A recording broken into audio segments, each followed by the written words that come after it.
यही बोला जाता है। तो आप लोग सीधा कहिएगा, ना हमें सड़क चाहिए, ना हमें आवास चाहिए, ना हमें चापाकल चाहिए, हमें ऐसा शिक्षा नीति चाहिए जो कि बराबर का शिक्षा हो। जो शिक्षा आपके बेटा को मिल रहा है, बेटी को मिल रहा है, वही शिक्षा हमारे बेटा बेटी को मिलना चाहिए।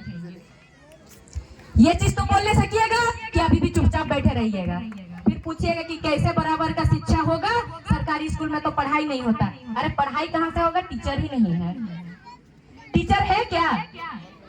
2 से 3 टीचर है, उससे ज्यादा टीचर नहीं मिलेगा आपको सरकारी स्कूल में।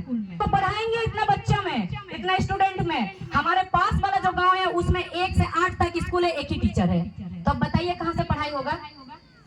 इसमें आप लोग क्या कीजिएगा, आप लोग करते हैं कि जाते हैं डीसी साहब के पास, डीसी महोदय के पास लेटर देते हैं कि स्कूल में शिक्षक नहीं है, पढ़ाई नहीं हो रहा।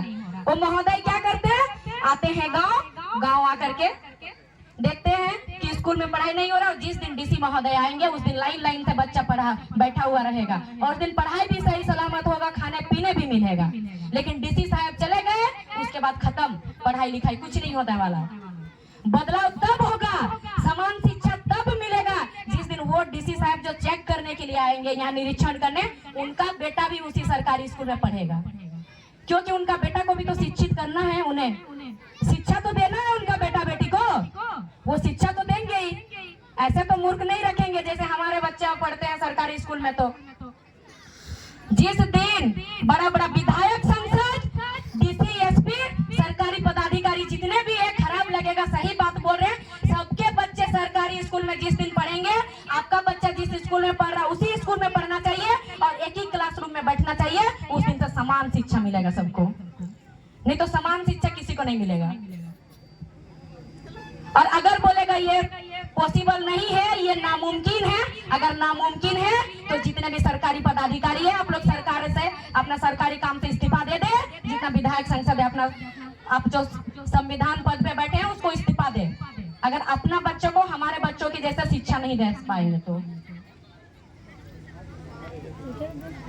क्योंकि अगर जो सरकारी पदाधिकारी है सरकार का पैसा लेते हैं, सरकार का घर लेते हैं, सरकार का पैसा से उनका बिजली फ्री होता है, होता ना बिजली फ्री, उनका घर में जो लाइट जलता है वो तो फ्री होता है, वो जो गाड़ी में घूमते हैं उसका तेल भी फ्री उसको सरकार से मिलता है। तो फिर उनका बच्चे क्यों नहीं पढ़ेंगे सरकारी स्कूल में? पढ़ना तो चाहिए। यहाँ भी शिक्षा में डैमेज है, यहाँ भी शिक्षा नहीं हो पाता है। और दूसरा बात, यहाँ जितना मनरेगा का काम होता है ना, मनरेगा का काम मतलब जानते हैं, मिट्टी खोदने जाते हैं ना आप लोग, मिट्टी खोदने जाते हैं, कितना दिन मिलता है, कितना रुपया मिलता है, सॉरी कितना रुपया मिलता है,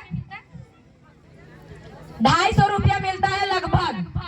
100 दिन का रोजगार आपके द्वारा, आपकी सरकार में बोला जाता है कि हम हर गांव में 100 दिन का रोजगार दे रहे हैं। अरे 100 दिन का रोजगार दे रहे हो तो अब कौन सा कितना महान काम कर दिया, 250 रुपया तो लगभग दे ही रहे हो।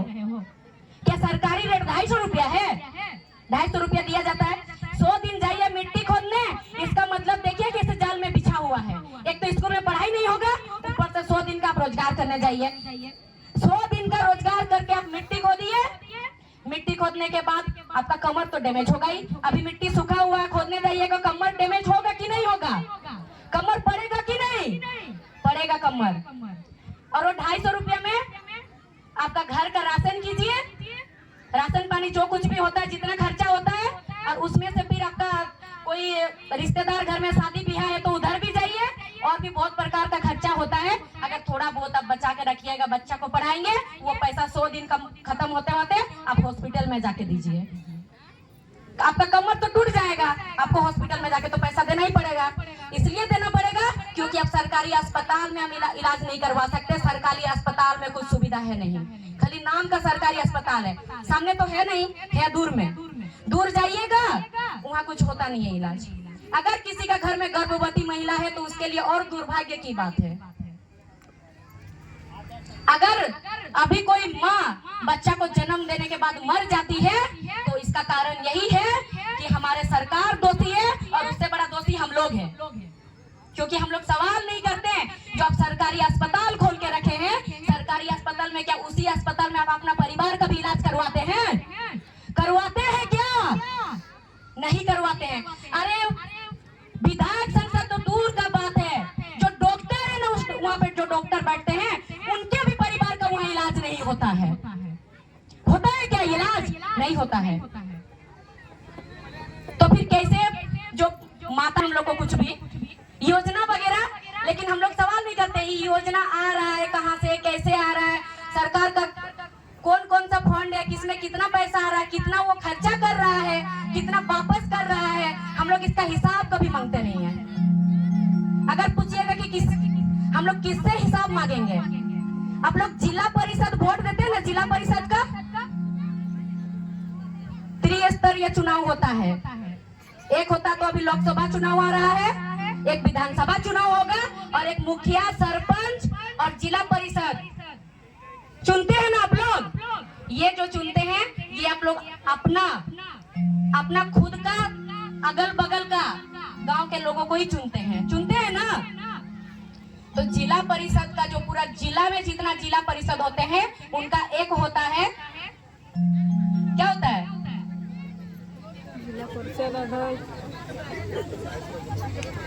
जिला परिषद हम लोग चुनते हैं, फिर उसके बाद हम लोग मुखिया चुनते हैं, फिर हम लोग सरपंच चुनते हैं जो पंचायत समिति सदस्य होता है।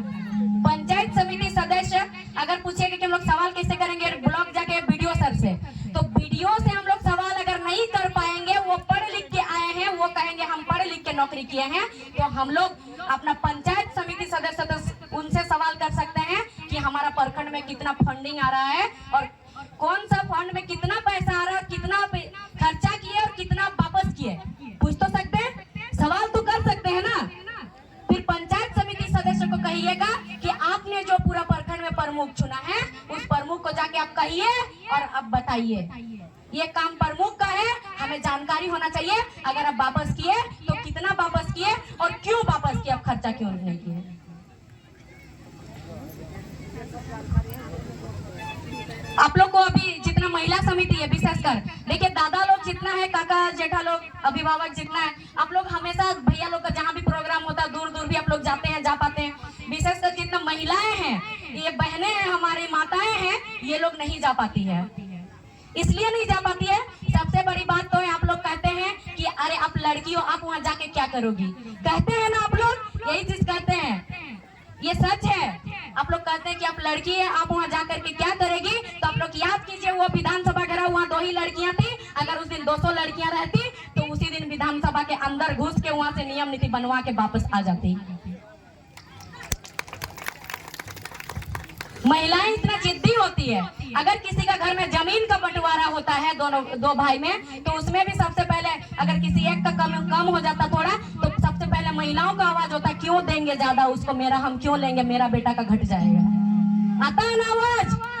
तो इसीलिए जब वहाँ एक जमीन में आवाज आता है तो यहाँ आपका बच्चा का पूरा भविष्य लेके चला जा रहा, डुबा दे रहा, तो फिर यहाँ आवाज क्यों नहीं आ रहा? यहाँ आप लोग चुप क्यों बैठे हैं? जितना महिला समिति है वो दीदी लोग को कहेंगे हम, आप लोग को साड़ी मिलता है, दरी मिलता है, कुर्सी मिलता है, दीदी आप